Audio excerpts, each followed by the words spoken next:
वही व्यक्ति अपने लक्ष्य तक पहुंच सकता है जो किसी प्रलोभन में फंसकर रुकता नहीं है। इस संबंध में एक लोक कथा प्रचलित है। कथा के अनुसार पुराने समय में एक राजा की कोई संतान नहीं थी। वह बूढ़ा हो गया तो इस बात की चिंता होने लगी कि मेरे बाद इस राज्य को कौन संभालेगा। राजा ने अपने गुरु से पूछा, इस समस्या का हल पूछा। गुरु ने कहा कि राजन अपनी प्रजा में से किसी योग्य व्यक्ति को उत्तराधिकारी बना देना चाहिए। ये बात राजा को समझ आ गई। उसने अपने मंत्री से कहा कि प्रजा के बीच ये घोषणा करवा दें कि कल जो भी व्यक्ति सूर्यास्त से पहले मुझसे मिलने राजमहल तक आ जाएगा, उसे इस राज्य का उत्तराधिकारी घोषित किया जाएगा। ये बात सुनकर मंत्री ने कहा कि महाराज, ये तो बहुत ही आसान है, पूरी प्रजा ही राजा बनने के लिए यहां पहुंच जाएगी। राजा ने कहा कि ऐसा नहीं होगा, मुझ तक सिर्फ योग्य व्यक्ति ही पहुंचेगा। आप घोषणा करवा दीजिए।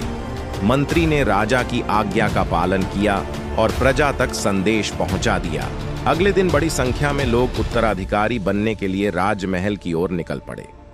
महल के बाहर राजा ने एक बड़े मेले का आयोजन किया था। मेले में शराब थी, नाच गाना हो रहा था, तरह तरह के स्वादिष्ट पकवान थे, कई तरह के खेल वहां हो रहे थे। पूरी प्रजा उस मेले में ही उलझ गई। अपनी अपनी पसंद के हिसाब से लोग मजा लेने लगे। सभी ये बात भूल गए कि उन्हें राजा से मिलने जाना है। तभी वहां एक युवक ऐसा आया जो इन प्रलोभनों में नहीं फंसा। उसे सिर्फ अपने लक्ष्य तक पहुंचना था। वह सीधे राजमहल की ओर चल दिया। मुख्य द्वार पर 2 पहरेदार खड़े थे।